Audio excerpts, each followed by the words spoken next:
ফরিদপুরে লোকাল ও দূরপাল্লার বাস চলাচল বন্ধ রয়েছে।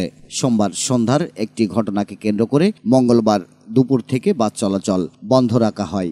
জানা গেছে, মহাসড়কে 3 হুইলার চলাচলকে কেন্দ্র করে সোমবার সন্ধ্যায় ফরিদপুরের নগরকান্দায় মিনি বাসের 3 শ্রমিককে মারধর করেন 3 হুইলার শ্রমিকরা। এ ঘটনার পর বাস শ্রমিকরা ফরিদপুর বাস স্ট্যান্ডে বিক্ষোভ করেন।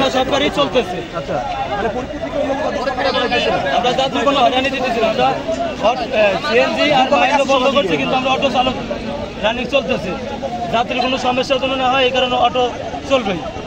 আমাদের গাড়ি বন্ধ, আপনার একটা সিএনজি আর মাইন্ডও বন্ধ করতে হবে। বন্ধ রাখছে, সব বন্ধ। এটা তো অঘোষিত অনির্দিষ্টকালের জন্য আর কি, তাই তো? বন্ধ করছেন কবে থেকে? কালকে সন্ধ্যা থেকে বন্ধ, কালকে 5টা থেকে বন্ধ করছে, এখন তো বন্ধ আছে, যাতে দাবি না মানবে। দুপুরে শহরের রাজবাড়ী রাস্তার মোড়ে ধাওয়া পাল্টা ধাওয়া হয় এবং সংঘর্ষে জড়িয়ে পড়েন উভয় গ্রুপের শ্রমিকেরা। পরে উভয় পক্ষের মধ্যে আলোচনা হয়, কিন্তু কোনো সমঝোতা হয়নি। ফলে মঙ্গলবার দুপুর থেকে বাস চলাচল বন্ধ থাকে।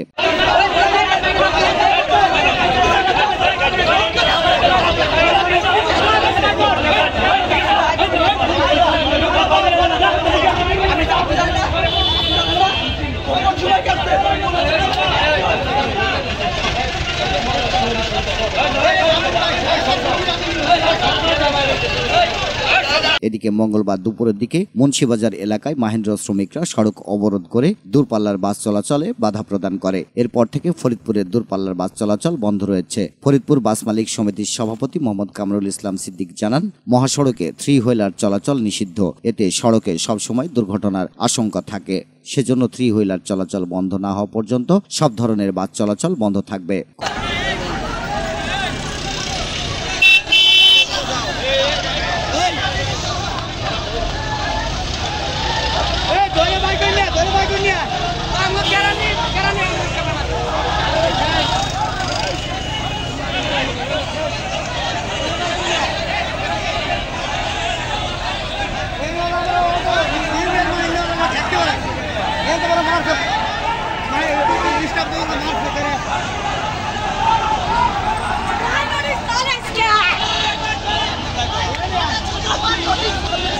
কোতোয়ালি থানার ভারপ্রাপ্ত কর্মকর্তা ওসি মোহাম্মদ আসাদুজ্জামান জানান, উভয় পক্ষের সাথে আলোচনা চলছে। সমঝোতা করে দ্রুততম সময়ের মধ্যে সমস্যার সমাধান করা হবে। ফরিদপুর থেকে মিয়া রোমান, বাংলা 71 টেলিভিশন। বাংলা 71 টেলিভিশন, সত্য প্রকাশে আপোষহীন।